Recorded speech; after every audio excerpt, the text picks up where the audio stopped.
नबुव्वत वह भी चीज़ है जिसकी तरफ इमाम बुखारी रहमतुल्लाह ने जो आयत नकल की है, यानी नबुव्वत किसी इंसान की इबादत और रियादत से उसका ताल्लुक नहीं है कि कोई इंसान रातों रात इबादत करके या अपने दिल में एक अल्लाह ताला का बरगज़िदा बंदा बनने की कोशिश करे और नबी बन जाए, रसूल बन जाए। ऐसा नहीं हो सकता। इसकी कई सारी दलाइल रसूलुल्लाह सल्लल्लाहु अलैहि वसल्लम से अल्लाह ताला ने खुद बयान किए हैं।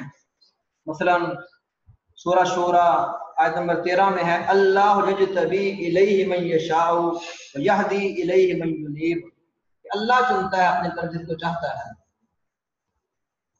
दूसरी जगह पर सूरह अनआम आयत 24 के अंदर ये बात है, अल्लाह आलमु हैज़ यजअलु रिसालता, अल्लाह खूब जानता है कि उसने रिसालत कहाँ रखनी है, किस इंसान को देनी है, किस आदमी को चुनना है। और रसूलुल्लाह सल्लल्लाहु अलैहि वसल्लम का सैयदना उमर बिन खत्ताब के बारे में कहना, लौ कान बादी नबियुन लकान उमर, अगर मेरे बाद तो नबी होता तो उमर होते। ये सिलसिला सहीहा के अंदर 327 नंबर रिवायत मौजूद है। और नबी सल्लल्लाहु अलैहि वसल्लम का सैयदना अली के बारे में कहना, अंत मिन्नी बिमंज़िलति हारूना मिन मूसा इल्ला अन्नहु ला नबिय्य बादी, कि मेरे बाद कोई नबी नहीं होगा। ये हसर और तफसील बयान कर देना, इन दलाइल से ये बात साबित होती है कि नबुव्वत वह भी चीज़ है, अल्लाह ताला की तरफ से खास इनायत है। अल्लाह ताला जिसको चाहते हैं चुनते हैं। तो रसूलुल्लाह सल्लल्लाहु अलैहि वसल्लम के बाद अल्लाह ताला ने नबुव्वत का सिलसिला क्या कर दिया है, बंद कर दिया है। आखिरी नुकता जो हाफिज मोहम्मद गोदलवी रहमतुल्लाह ने बयान किया है इस हदीस के बारे में, वो ये है कि इमाम बुखारी रहमतुल्लाह ने यहाँ अपनी किताब का आगाज जो किया है ये इमाम हमदी से किया है, और इसी तरह उमर बिन खत्ताब रज़ी अल्लाह ताला अन्हु इस हदीस के रावी हैं।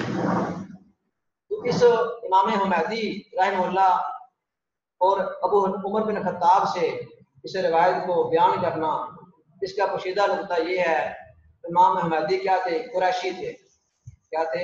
कुरैशी, यानी कि मक्का के अंदर उनका सिलसिला था, वहीं पर वो रहे। इस तरह उमर बिन खत्ताब कहाँ से आए थे? मक्का से मदीने आए थे। तो नबुव्वत का आगाज कहाँ से हुआ था? मक्का से। फिर आहिस्ता आहिस्ता ये सिलसिला चलता गया। तो ये वो नुकात थे जो इमाम बुखारी रहमतुल्लाह की किताब बदल वही के आगाज बाब और पहली हदीस पर हाफिज मोहम्मद गोदलवी रहमतुल्लाह ने बयान किए हैं।